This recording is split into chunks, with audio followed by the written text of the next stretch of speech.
अग्निदेवानाम् आवरणान् सुमृदैको भवतु जातवेदः।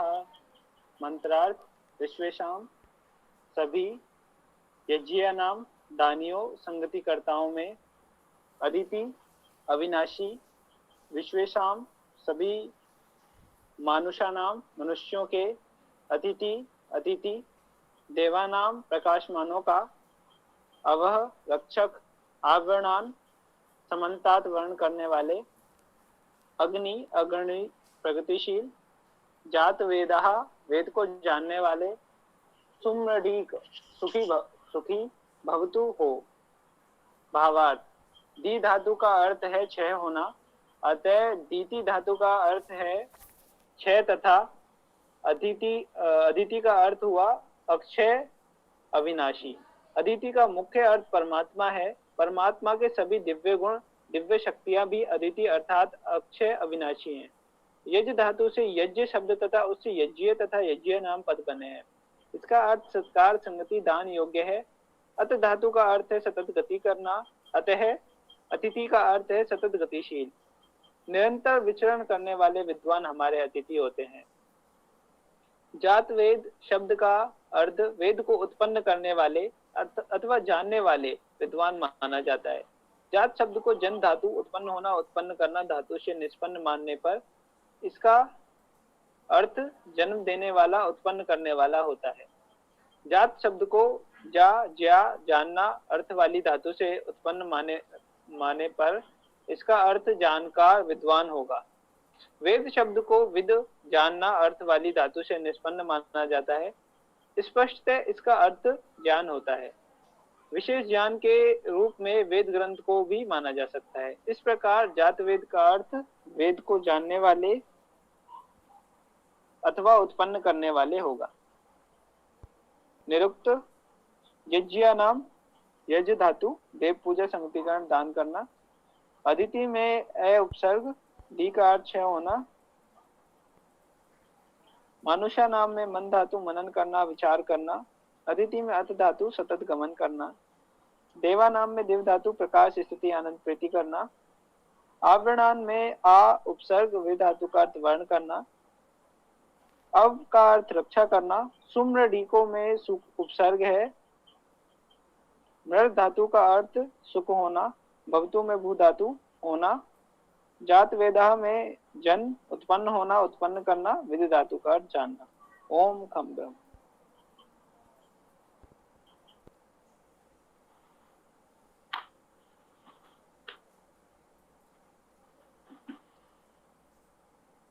ओम खम ब्रह्म। यजुर्वेद अध्याय 35 मंत्र 16वां मंत्र। ओम विश्वेशां अदितिः यज्ञियानां विश्वेशां अदितिः मानुषाणां अग्निः देवानां अवः आवृणानां सुमृडीको भवतु जातवेदाः। विश्वेशां सभी का या सभी में, ये दोनों अर्थ होंगे। इसकी चर्चा हमने पहले भी की है। षष्ठी बहुवचन है। सब में और सब का ये अर्थ इसमें होगा। अदिति ही अखंडनी अक्षय अविनाशी। जो खंडने धातु से दित शब्द बनेगा, आ उपसर्ग का अर्थ निषेध है। उस खंडन का क्षय का निषेध करते हुए अदिति का अर्थ हो गया अक्षय अविनाशी अखंडनीय। विश्वेशाम अदिति यज्ञियानाम। यज्ञियानाम का मतलब यजनकर्ताओं का, यजनकर्ताओं में कहते हैं। तो विश्वेशाम यज्ञियानाम अदिति, सभी यजनकर्ताओं में जो अदिति अक्षय अविनाशी है। विश्वेशाम अतिथि मानुषाणाम, विश्वेशाम मानुषाणाम सभी मनुष्यों में वह अतिथि है, सभी यजनशीलों में, यजनकर्ताओं में वह अदिति है, अक्षय अविनाशी। परमेश्वर यजन कर रहा है, अदिति अक्षय अविनाशी तो परमेश्वर ही है, शेष तो सब विनाशशील है। यजन हम लोग भी करते हैं, इसलिए यज्ञिया नाम बहुवचन में है। विश्व शाम सभी याजकों में, सभी यज्ञों में, सभी यजनकर्ताओं में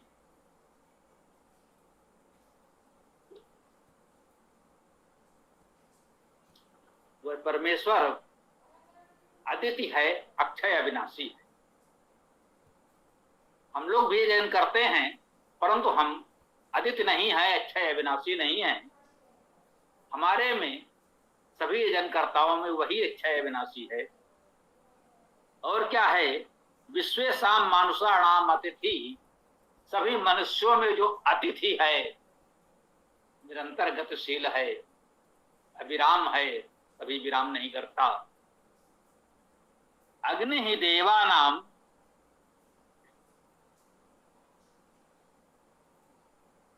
देवों में वो अग्नि है, अग्रणी है। जो देवजन है, दिव्य गुण संपन्न प्रकाशमान है, उनमें वह अग्नि अग्रणी है। अवाह आवरणाना, अवाह रक्षक, अवधातु का अर्थ रक्षा करना है, अवा का अर्थ हुआ रक्षक, रक्षा करने वाला। आवरणाना सम्यक समन्तात, वर्णन करने वाले, धातु वर्ण करना, आवरणाना वर्ण करने वाले। सुमृडी को, सु सुंदर उत्तम उपसर्ग है, मृड सुखने धातु है, सुख होना, सुख करना। सुमृडी को उत्तम सुख करने वाला, उत्तम सुख देने वाला, ऐसा अर्थ कर सकते हैं सुमृडी को में। उत्तम सुख देने वाला। भवतु हो, वो धातु होना, भवतु हो। जात वेदा, वेदों को उत्पन्न करने वाला, वेदों को जानने वाले, वेदों को उत्पन्न करने वाले, अर्थात वेद का स्वाध्याय करने वाले। सुमृडी को भवतु, उत्तम सुख वाले हूं, उत्तम सुखदायक हूं।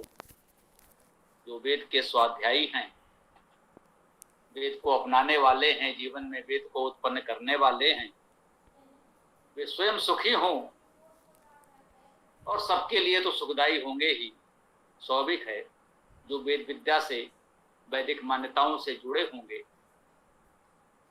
जिनके जीवन में वेद का प्रकाश होगा, दिव्यता है, तो वे औरों के लिए तो सुखदायी होंगे ही, उनका जीवन भी सुखी हो, ये भी शुभकामना हमको देनी चाहिए। तो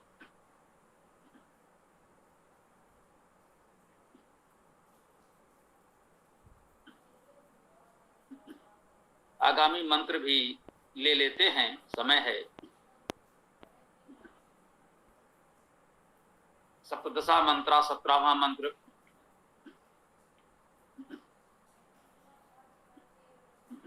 ओम महो अग्ने समिधानस्य शर्मणि, अनागामित्रे वरुणे स्वस्तये, श्रेष्ठे श्याम सवितुः सवीमनि, तद्देवानाम अवो अद्यावृणीमहे।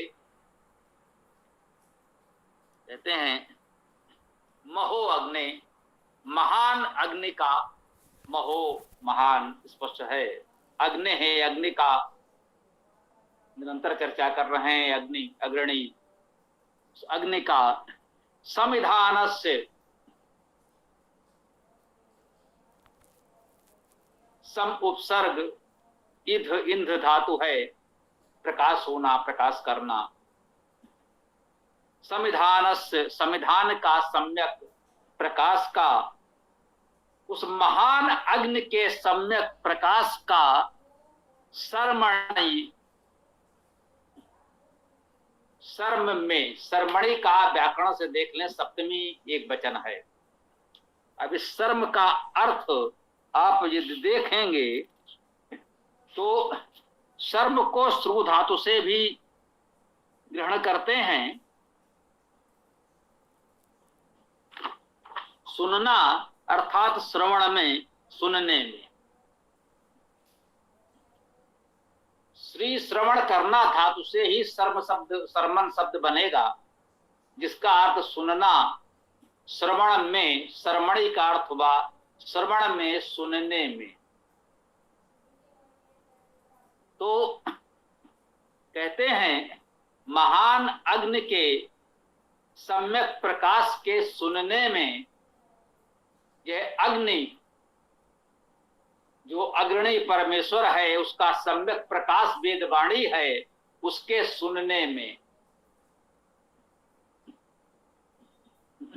अनागा मित्रे वरुणे स्वस्तये,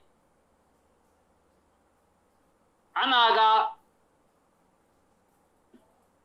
अन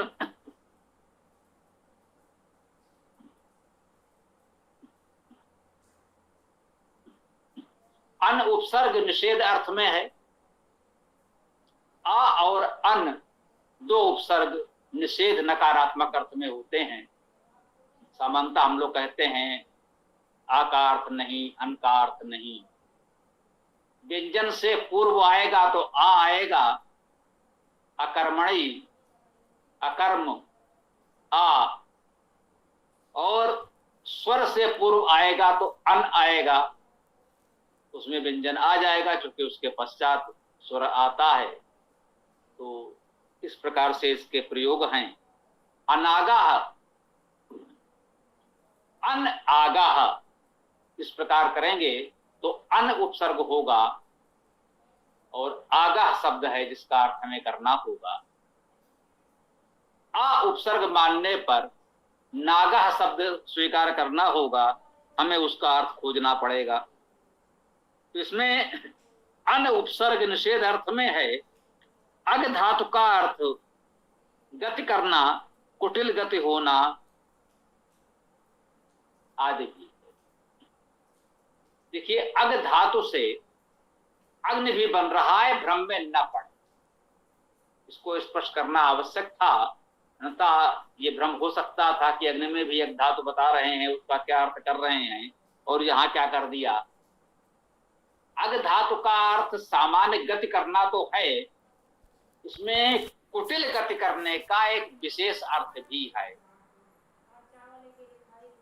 बहुत से लोग ये मानकर चलते हैं कि अग धातु का अर्थ कुटिल गति है, परंतु बहुत से विद्वानों ने स्पष्ट किया है कि अग धातु में सामान्य गति का भाव है, कुटिल गति भी है, यह ठीक है। तो यहां पर अग धातु का अर्थ गति करना, कुटिल गति करना, अपग्रहण करना, ये अर्थ भी ग्रहण किए गए हैं। तो अन आगाह का अर्थ है कुटिलता रहित, अकुटिल।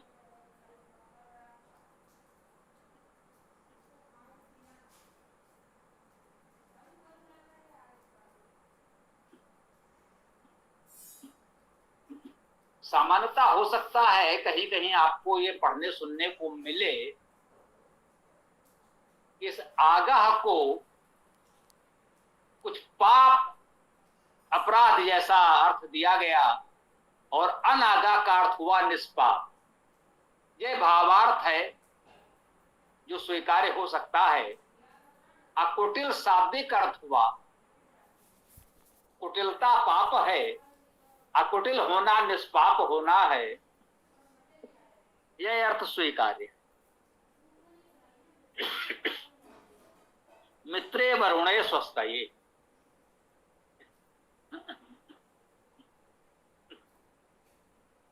मित्र में, वरुण वर्णीय में, स्वस्तये, स्वस्थ के लिए, कल्याण के लिए, शुभकामना के लिए। श्रेष्ठे श्याम, हम श्रेष्ठता में हो, सवितु सभी मनी, सवितु अर्थात सविता का यह षष्ठी एक वचन है, सवित्र शब्द है। इसे पितृ शब्द है, पितु बनता है। ये सवित्र शब्द है, सवितु षष्ठी एक वचन है सविता का। अब ये सवित्र, सविता का अर्थ सु धातु से होगा।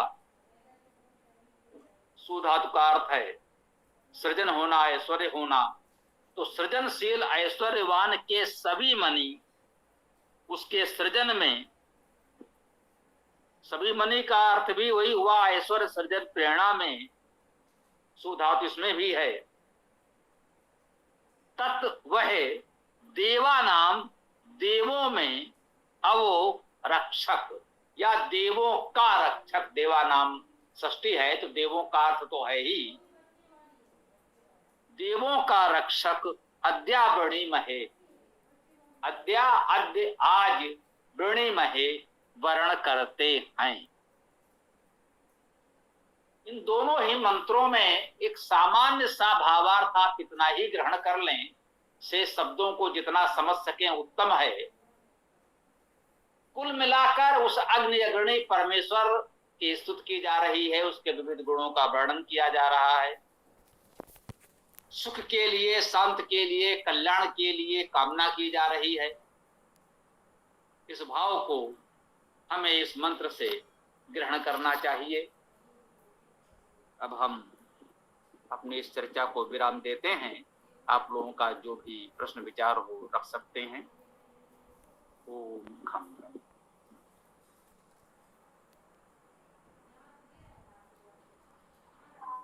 गुरुजी, ये जो अपग्रहण शब्द आया है तो इसका हम क्या अर्थ लेंगे, ये थोड़ा समझा दीजिए। जी, अग धातु को समझना आवश्यक है, क्योंकि अग धातु से अग्नि शब्द परमेश्वर के अर्थ में सभी विद्वानों ने ग्रहण किया है। तो वहां तो उसका सकारात्मक अर्थ है। इसको मंथन किया तो युधिष्ठिर मीमांसक जी ने बहुत स्पष्ट किया कि अग धातु का अर्थ गमन मात्र में, अर्थात प्रत्येक गति में अग धातु का अर्थ ग्रहण किया जाता है, परंतु कुटिल गति में भी ग्रहण किया जाता है, यह ठीक है। ऐसा कहना कि केवल कुटिल गति में इसका अर्थ किया जाएगा, यह ठीक नहीं है, ये उन्होंने स्पष्ट किया। ये बात हमें पुनः कहनी पड़ी, जिससे आपका जो मूल प्रश्न है वो और स्पष्ट हो सके। अर्थात अग धातु के सकारात्मक और नकारात्मक दोनों ही अर्थ ग्रहण किए जाते हैं, प्रसंग के अनुसार स्वीकार किया जाता है। ग्रहण करना, लेना, तो उस अर्थ में इसका अर्थ हो जाएगा ग्राही, गुणग्राही। जब हम अग्नि परमेश्वर को कहते हैं, समाज के अग्रणी विद्वान को कहते हैं, तब वो अग्रणी है, प्रगतिशील है, गुणग्राही है। जब निषेध नकारात्मक अर्थ में इसका प्रयोग होगा, तब कहते हैं कि वो कुटिल गति करने वाला, अपग्रहण करने वाला। तो अपग्रहण का अर्थ वही हुआ कुटिलता से ग्रहण कर लेना, छीन लेना, जिसे हम कह सकते हैं। एक हुआ कि सम्मान पूर्वक किसी ने दिया और हमने ग्रहण कर लिया, और एक है कि हमने कुटिलता से किसी चीज को पा लिया, एक प्रकार से छीन लिया, छल बल से प्राप्त कर लिया। तो इसको अपग्रहण कहते हैं। अप उपसर्ग है जो इस प्रकार के नकारात्मक भावों को ग्रहण करता है। अपकर्म, अपकार एक निम्नता का भाव, नीचता का भाव लिए हुए होता है। तो कहीं भी अपग्रहण का अर्थ हो गया कि निम्न तरीके से नीचता के साथ ग्रहण कर लेना, कुटिलता के साथ ग्रहण कर लेना, ये अपग्रहण का शाब्दिक अर्थ है। ये हमने प्रयास किया। ये पूरा प्रसंग आपको ही नहीं, आपने प्रश्न किया, अच्छी बात है, सभी मित्रों को ये स्पष्ट हो जाए, क्योंकि अग्नि सूक्त हमने बहुत से पढ़े, अग्धात से अग्नि शब्द को हमने समझा, और ये अनागा शब्द में ये अग्धात जो आ रही है, ये निषेधात्मक कह सकते हैं, नकारात्मक अर्थ में आ रही है। तो ये हमें इस बात को समझना महत्वपूर्ण था। इसलिए हमने थोड़ा इसको भी लेकर आपको बताया। हो सकता है आप समझ गए हों, अन्यथा कुछ कहना हो तो कह सकते हैं। तो जी गुरुजी, धन्यवाद।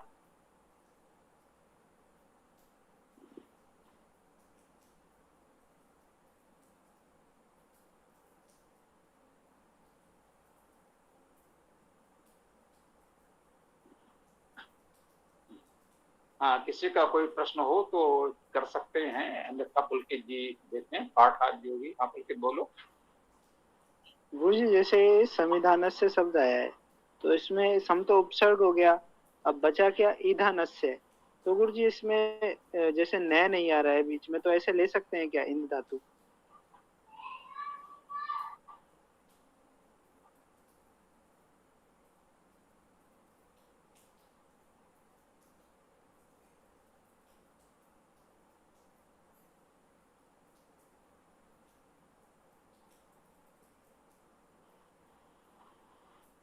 माइक शायद बंद है गुरुजी आपका।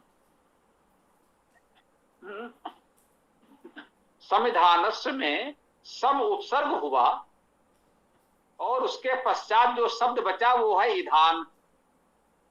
स्या तो षष्ठी विभक्ति है, षष्ठी एक वचन में स्या लगता है ना। तो सम उपसर्ग हटाइए और स्या विभक्ति हटा दीजिए, तो बीच में जो शब्द बचा वो है ईधान। ईधान में इद तो धातु है और शेष जो आन बचा वह भी प्रत्यय है। तो हम लोग प्रत्ययों पर अभी बहुत चर्चा नहीं कर रहे हैं, उससे बहुत अंतर नहीं पड़ रहा है, मूल अर्थ हमारे समझ में आ जाता। तो इद, ईधान में इद धातु बची, उपसर्ग हटा दिया, बात का प्रत्यय हटा दिया, बीच में जो बचा वो धातु है, इद धातु बची। अब इद धातु को समझना है। इसे जो हम लोग इंद्र शब्द बनाते हैं उसे हम बोलते हैं, ध्यान दिया हो, इदि परमेश्वर्य धातु।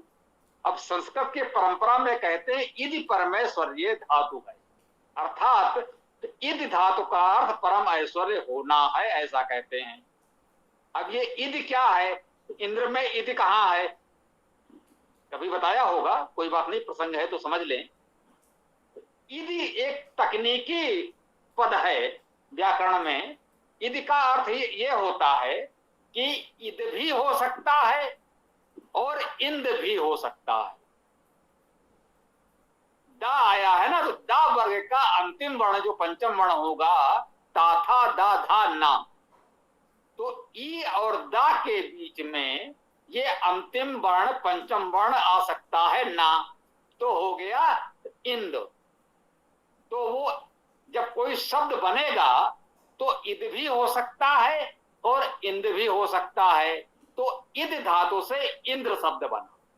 वैसे ही ये इद धातु भी है, इंद भी होता है और इद भी होता है, ईंधन भी मिलेगा, ईंधाना भी मिलेगा। जैसे ईंधन अभी भी हम लोग प्रयोग कर रहे हैं, ईंधन, तो ये यही इद धातु है। इध और इंद दोनों रूपों में प्रयोग होगा। तो यहां क्या आ गया है? समिधाना, सम्यक रूपेण इधाना, समपूर्वक इधाना, ऐसा परंपरा में कहा जाता है। सम उपसर्ग हो गया तो कहेंगे समपूर्वक इधाना, समपूर्वक इद धातु। तो इद धातु से ये समिधाना बना, सम्यक प्रकाशमान, सम्यक प्रकाश करता हुआ, और स्यातो विभक्ति है बताया। बात आपके समझ में आ गई हो या और कुछ कह रहे हो तो बता सकते हैं, बोलिए। जी गुरु जी, समझ में आ गई। जी, और किसी को कुछ कहना है तो कह सकते हैं, बोलिए। स्वामी जी नमस्ते। ये जो शब्द यहाँ पर आया सभी मनी, सभी मनी को किस तरह से लेना होगा? सभी मनी में स्पष्ट रूप से सु धातु ही ग्रहण की गई है। सु प्रसवे सु ऐश्वर्य, सु से ही सब जो ये बना वो सु धातु से सव हुआ। और ई मन प्रत्यय हो गया तो सभी मन और षष्ठी एक वचन में ई विभक्ति जुड़ करके सभी मनी बना। तो इस प्रकार से कह सकते हैं। आपने देखा होगा, हम क्षमा चाहते हैं, इस इतनी गंभीर सूक्ष्म व्याकरण चर्चा हम लोग करते नहीं है। यह शास्त्रार्थ का विषय हो जाता है, विद्वता प्रदर्शन हो जाता है। हम सामान्य विद्यार्थियों के बीच वेद का प्रकाश पहुंचाने का प्रयास कर रहे हैं, तो हम इस वेद कक्षा को व्याकरण से बोझिल नहीं करते। कुछ प्रसंग आ गया, मैं भूल गया, प्रयास यही करें कि इतना अधिक हम समानता प्रयास करते हैं, भाई ये उपसर्ग है वो स्पष्ट समझ में आ जाता है, उसके बाद धातु है और शब्द का अर्थ धातु पर निर्भर करता है, इतना जानने पर्याप्त है। उसकी इतनी गंभीर व्युत्पत्ति आदि करेंगे तो बच्चे कहेंगे बोर होके भाग लेंगे। तो प्रयास करें। सभी मनी में भी सु धातु है, सु प्रसवे सु ऐश्वर्य, तो सभी मनी का अर्थ हो गया सृजनशील ऐश्वर्यवान में। इतना समझना मेरे लिए, मुझे समझता हूं कि इस कक्षा के लिए पर्याप्त होगा। ये बात पूरी हो गई हो तो अच्छी बात है। ओम। धन्यवाद स्वामी जी।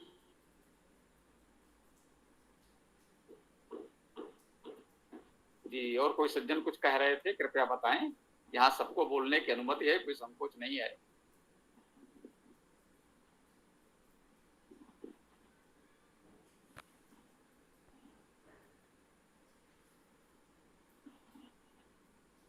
देख लीजिए पुलकित जी, कोई प्रश्न नहीं है तो फिर समापन किया जाए।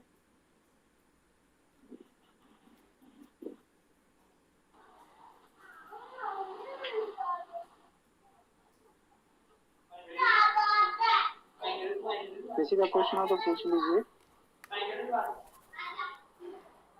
जी ठीक है, तो समापन करते हैं। ओम यो असो आदित्य पुरुषः सो असो अहम। ओम खम ब्रह्म, ओम खम ब्रह्म। सभी को नमस्ते। ओम यो असो आदित्य पुरुषः सो असो अहम्। ओम खम ब्रह्म, ओम खम ब्रह्म। नमस्ते सभी साथियों को।